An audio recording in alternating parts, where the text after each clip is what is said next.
시청자 여러분 안녕하십니까. 지금부터 정확한 안보정론을 시작하겠습니다. 자, 이번 시간에는 말이죠. 윤 대통령의 어제 우리 당 지도부 회동과 관련한 해석이 해석도 상당히 좀 반대의 해석. 그러니까 두 가지 해석이에요. 하나는 김기현을 신뢰했다. 다른 하나는 아니다. 혁신의 힘을 실어줬다. 이렇게 해서 서로 다른 그야말로 동상이몽이 아닌가. 이렇게 이제 해석이 되고요. 자, 그 다음에 이제 그래서 요 내용을 좀 말씀을 드리겠고, 그래서 이제 어제는 당 지도부가 윤 대통령 비공개 오찬에 참석했고요. 오늘은 김기현 대표가 인용한 위원장하고 만납니다. 그래서 이제 오늘이 하나의 굉장히 큰 분수령이 될 것이다. 이런 전망이 나오고 있어요. 당연하겠죠.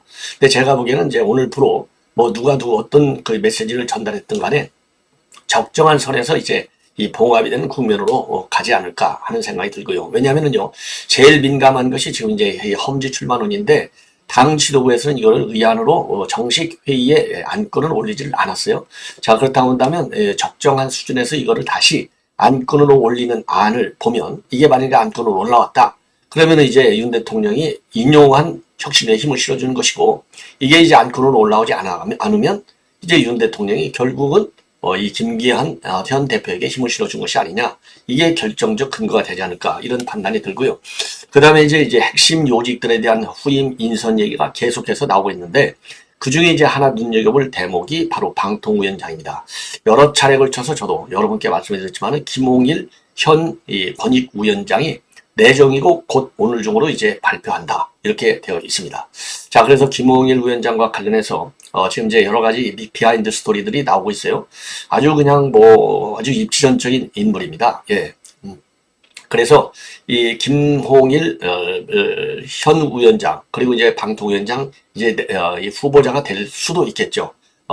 그래서 그 비하인드 스토리가 뭐가 있는지 아주 대단한 인물이에요. 예. 그래서 이분 얘기를 또 전해드리도록 하겠습니다. 뭐 인사 얘기가 아무래도 이제 클 수밖에 없죠. 그래서 방통위원장 인사를 먼저 서두르는 것은 단 하루도 뒤로 놓아줄 수 없다. 그만큼 급박한 사정이 있다는 것이죠. 자, 그 다음에는요, 지금 유동규, 어제 밤 교통사고가 났어요. 한 5톤짜리 트럭이 뒤에서 추돌을 했습니다. 자, 뒤에서 추돌했어. 그래서 저도 어제 방송에서는 제가 안 했는데, 오늘 이제 문화일보가 의혹을 제기하고 있어요. 이거 만약에 이 의혹, 문화일보에서 어떤 의혹인지는 구체적으로 밝히지 않고 있지만은, 의혹이 있다. 그럼 공작이잖아요. 공작의 대가 누구죠? 이재명 아니겠습니까? 그렇다고 한다면 지금 유동규한테 이 공작서를 놓고만 본다면 이건 가설적으로 보는 겁니다. 이재명밖에 해를 가할 사람이 어디가 있어요? 그러니까 재판 등등, 요거는 제가 이 방송 본론에서 제가 분석을 해드리도록 하겠고, 자, 그래서 여러한 내용들, 그 다음에 마지막으로 김만배의 대선 공작과 관련된 내용들이요, 일파만파로 커지고 있습니다. 자, 그래서 그동안에는요, 신앙님이 하나 만나서 얘기한 것 같이 보였고, 그 다음에는 다른 이제, 조그마한 이 온라인 매체들, 리포액트, 이런 매체들을 통해서 공작한 걸로 알려져 있는데, 그 정도가 아니고, 대대적으로 공작을 했다. 이 내용이 동아일보 단독 보도를 통해서 지금 알려지고 있어요. 그래서 이것 또한 많은 파장을 야기할 것이 분명해 보입니다. 자, 이러한 내용을 가지고요, 여러분께 좀 자세하게 한 20분간에 걸쳐서 짤막짤막하게 핵심만 여러분께 이제 말씀을 드리도록 하겠습니다.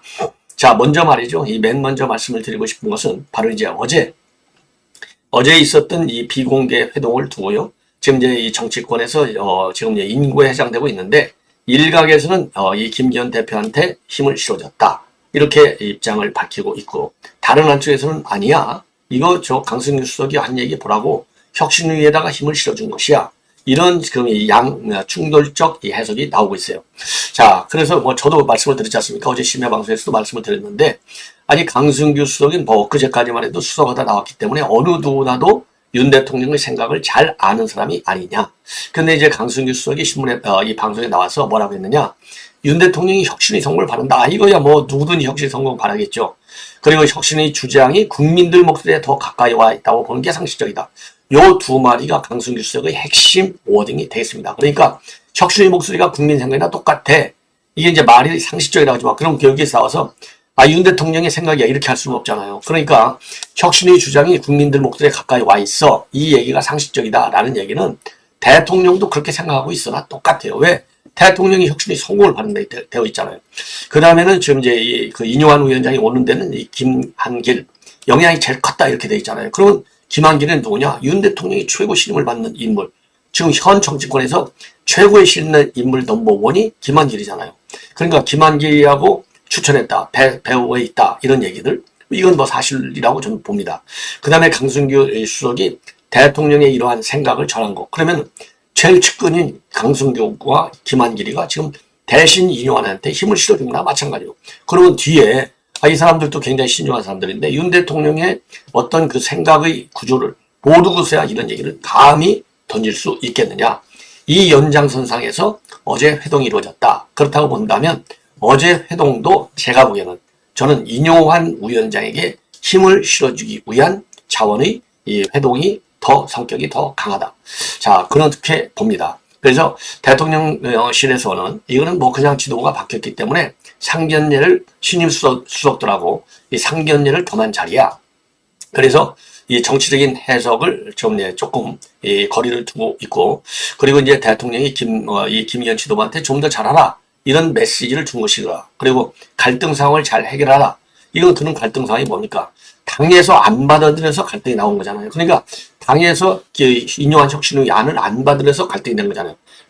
그러면 갈등 상황을 잘 해결하라. 이 얘기는 인용환 위원장이 하는 얘기, 이거 국민의 목소리와 마찬가지니까 좀 잘 들어라. 이렇게 되기 때문에 김기현한테 일종의 이 특명은 너 싸우지 마. 혁신의 안을 좀 더 깊이 있게 연구해 봐. 알았지? 그래서 김기현을 채찍하는 의미가 더 클 수도 있다. 예. 자, 그리고 이제 일단은 현 상황에서는요. 대신에 그 이면에는 기본적인 이제 신뢰관계가 있겠지만은 기본적으로 보면 기본적으로 가지고 있던 김기현에 대한 신뢰도 좀 떨어지는 것이 아니냐. 왜냐면은요. 이거는 왜 그러냐. 이 홍보 입장을 발표한 게 누구냐. 대통령실에서 발표한 게 아니에요. 지금 이만희 사무총장이 발표했어요. 사무총장이 누굽니까? 사무총장은 임명직이에요. 원내대표는 선출직이고 사무총장은 당대표가 임명한 사람입니다.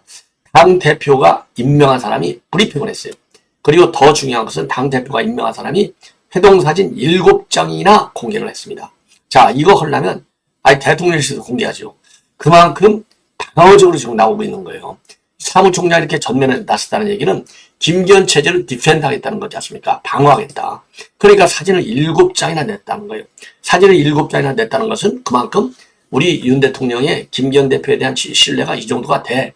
요걸 보여주고 싶은 거가 아니겠느냐. 그래서 이 당에서 매우 이례적으로 7장까지 보내고 사무총장이 직접 브리핑까지 했다. 이런 점을 보면은 지금 이제 김기현 대표가 상당히 좀 코너로 몰리는 상황이잖아요. 지지를 안 뜨고. 그러니까 이거를 만회하기 위해서 더군다나 비대위 얘기까지 공공연하게 나온 거 아니겠습니까? 이거 인용하지가 말이죠. 당대표보다 상황 자리에 앉아있는 거나 마찬가지예요. 그래서 김기현 대표 체제를 방어하기 위한 전략이 아니냐. 그렇다고 본다면 앞에서 말씀드린 대로 이 김한길, 그 다음에 이제 강승규 이런 사람들이 이제 지금 언론에 보도되고 있는 이 맥락, 그 다음에 이제 이번 이만희 사무총장이 이런 브리핑 내용 이런 걸로 본다면 김기현 대표에 대한 신뢰 차원에서의 회동이라기보다는 야 좀 잘해봐. 싸우지 말고 말이야. 이인환이가 하는 얘기가 틀린 얘기가 아니잖아. 이런 수준의 이 대통령의 말씀이 있었을 가능성을 배제할 수 없다. 이렇게 판단을 합니다. 자, 이번에는요. 그러면 이제 이 방통위원장 임명 그리고 안보실장과 국정원장 임명과 관련된 내용인데요. 자, 여러분께서 이미 여러 차례 말씀을 드린 대로 이 방통위원장은 김홍일 오늘 이제 발표하는 걸로 되어 있고요. 그 다음에 국정원장으로는 지금 이제 조태용 현 안보실장이 유력하고 안보실장으로는 김용준 현 세종연구소 이사장이 그리고 지금 이제 산업부 장관도 바뀌는데 산업부 장관 후임으로는 지금 안덕근 통상교섭본부장이 유력하다고 합니다. 그래서 이 안덕근 본부장은요, 서울대 국제경제학과를 졸업하고 미국 미시간대에서 경제학 박사, 그리고 법학 박사를 받아서 KDI 교수를 거쳐서 서울대 국제대학원 교수로 재직해온 국제통상 전문가입니다. 자, 그래서요, 지금 이제 11일이 이제 5일밖에 안 남았잖아요. 그래서 이제 외교라인, 안보라인 인사도 11일 네덜란드 출국 이전에 발표할 가능성이 크다. 이렇게 나오고 있는데, 나머지는 뭐 여러분들 다 잘 아시겠지만, 이제 방통위원장과 관련해서만 말씀을 드리겠습니다. 우선요, 청문회 통과가 쉽다. 왜? 권익위원장 얼마 안 되잖아요. 지난 7월인가 임명됐잖아요. 그러니까 이미 청문을 거쳤어. 그때 청문회 선수하고 지금하고 달라진 상황이 없다는 거죠. 왜냐하면 청문회에서 시비 걸면 또 안 되니까. 그러고 지금 민주당에서는 제2, 제3의 이동관이가 나올 것이다 라고 경고한 바 있잖아요. 이게 이제 현실적인 측면에서 이제 이 권익위원장을 김홍일로 한 거. 그 다음에 두 번째로 지금 하루도 비워놓을 수 없는 이유 중에 하나는 연말까지 실질적으로 일할 수 있는 현안들이 일 처리해야만 하는 현안들이 너무나 많아요. 그래서 연말까지 지상파 3사와 같이 34개사 141개 방송에 대한 재허가, 재승인 심사를 빨리 끝내야 돼요. 이게 안 되면 불법 무허가 방송이 되는 거예요. 그 다음에는요, 구글, 애플 같은 인앱 결제 강제에 대한 과징금 부과, 그 다음에 네이버 뉴스 알고리즘 조사, 그 다음에 가짜뉴스 관련, 단속 관련 처분 결정. 그래서 지금 이제 이 방통 업무가 하루라도 수독돼서는 안 되겠다. 그래서 서두를 수밖에 없다. 만약에 이 김홍일 위원장을 민주당이 또 동의 안 해? 그러면 그냥 뭐 임명해버려야죠. 대책이 없는 거 아니겠습니까? 그리고 이제 과거에도 보면은요, 방통위원회는 이 법률적인 측면이 많기 때문에 법률가들이 많이 임명이 됐다는 겁니다. 그래서 이제 한상혁, 그 다음에 최성준, 이런 사람들이 전부 다 법률가였다는 거예요. 그래서 이번에도 사실은 이상인 부위원장을 하려고 했는데, 이상인 부위원장이 사양을 하고 있다고 하는 겁니다. 그래서 이렇게 이제 과거의 관례를 보더라도 방통위는요, 방송통신 관련 법리와 절차, 그리고 규제 업무를 담당하기 때문에 통상적으로 법조인 출신들이 많이 검토되어 왔다는 겁니다.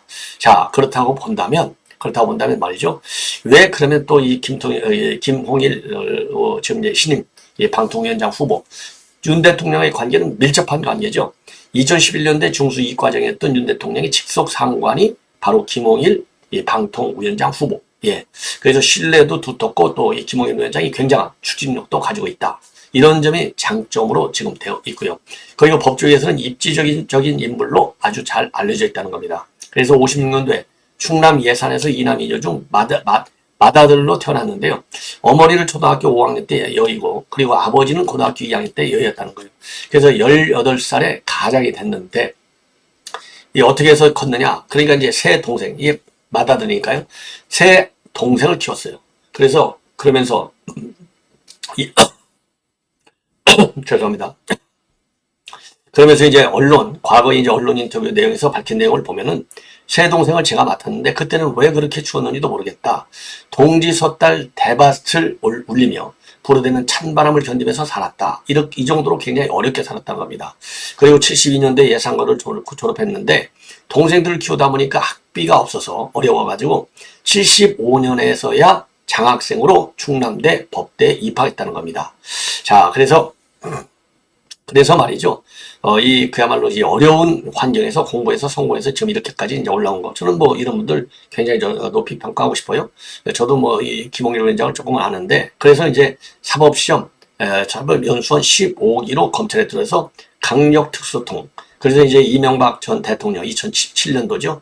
이 3차장 때 이 도곡동 땅 차명보유, BBK 의혹 사건을 지휘한 바 있어요. 예. 자, 그리고 이제 중수부장 때는 부산저축은행 비리 사건을 진도 지휘했다고 합니다. 그리고 호탕한 성품이고 통솔력과 인화력이 탁월하고 업무 처리에 빈틈이 없다고 합니다. 그리고 지난 대선에서는요, 정치공작 진상규명 특위위원장을 맡았고, 자, 그래서요, 공명정대함이 이 김홍일 위원장의 트레이드마크고, 이 법률 전문가로서의 균형감을 갖고 방통 업무에도 일을 잘할 수 있는 적임자다. 이러한 평판을 받고 있다고 합니다. 자, 이 정도로 해서요, 여러분께 이제 말씀을 드리도록 하겠습니다. 자, 그 다음에는요, 이제는 유동규 본부장의 교통사고와 관련된 내용을 말씀을 드리겠는데, 어제 밤 8시 30분에요. 경기도 의왕시 부곡동에 있는 봉담 과천 도시고속도로 선상에서 발생했어요.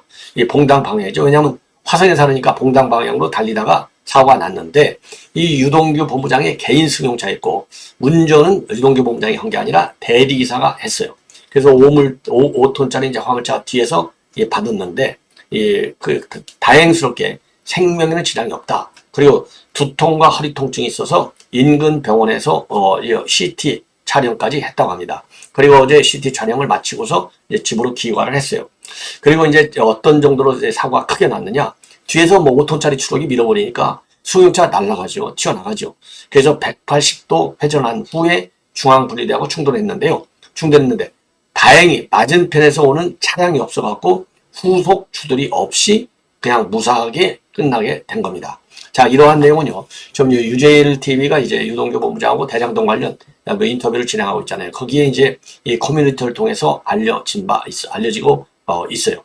자, 그래서 이제 오늘 이제 뭐 이 출연 여부는 이제 조금 상황을 봐가면서 그 결정을 하겠다. 이런 입장을 내고 있고요.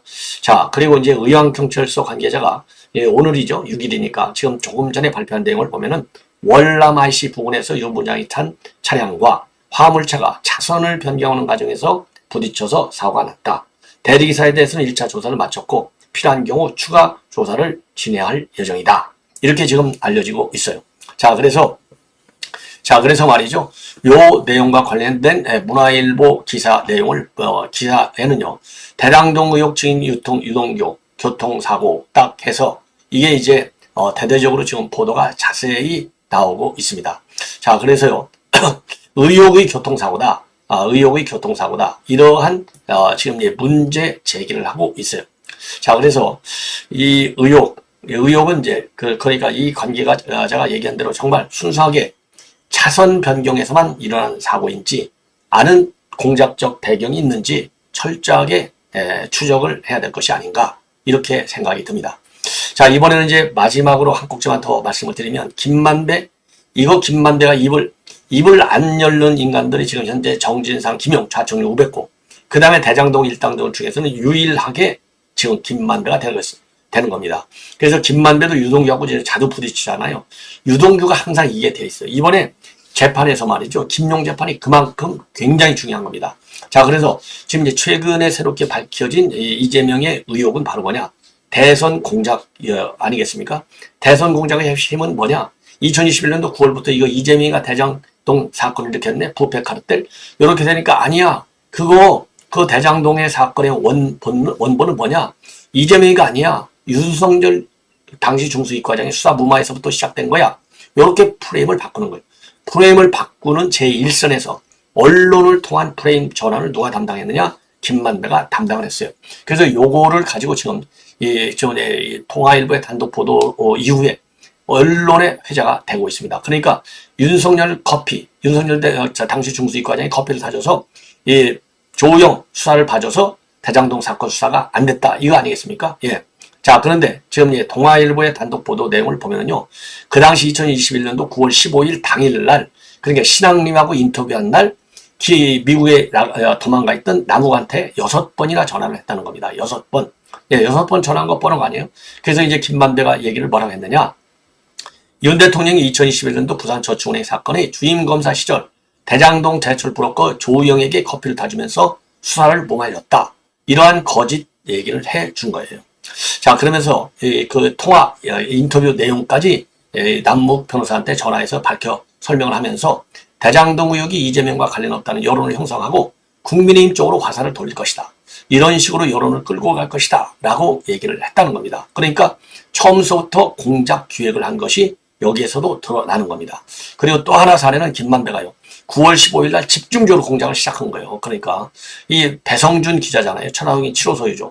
이 배성준 기자하고 5차례나 통화를 해요. 그래서 언론계 선배들과 상의해서 여론을 다 뒤집을 거니까 그리 알고 있어라. 이렇게 얘기한 거예요. 그리고 이제 언론을 뒤집기 위한 공작 차원에서 언론재단 100억짜리를 만들려고 했고 여기에 신앙리비를 이사장으로 앉혀가지고 아주 집요하고 체계적이고 일관성 있게 끝까지 여론 공작을 추진하려고 했던 의도가 바로 여기에서 나오는 겁니다. 그래서 이제 언론재단도요, 사실상 뭐 이 선후배들 거기다 앉혀놓고 그냥 뭐 언론재단 좋은 의미로 만드는 게 아니라 이재명 프레임을 만들기 위해서, 즉 윤석열 대통령 프레임이죠. 이재명 프레임을 갖다가 윤 대통령의 프레임으로 바꾸기 위한 언론 공작 차원에서 100억짜리 언론 이 재단을 만들려고 한 것이 아니냐.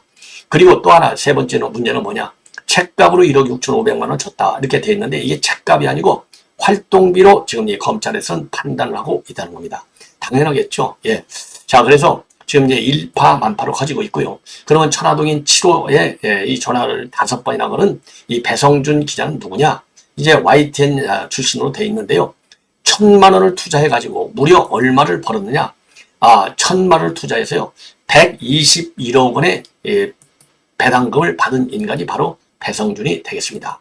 어마어마한 것이죠. 예. 자, 그래서 이 김만배의 대선 공작이 일파만파로 커지고 있다. 그래서 동아일보, 조선일보 이런 데서 대대적으로 지금 보도하고 있는 상황입니다.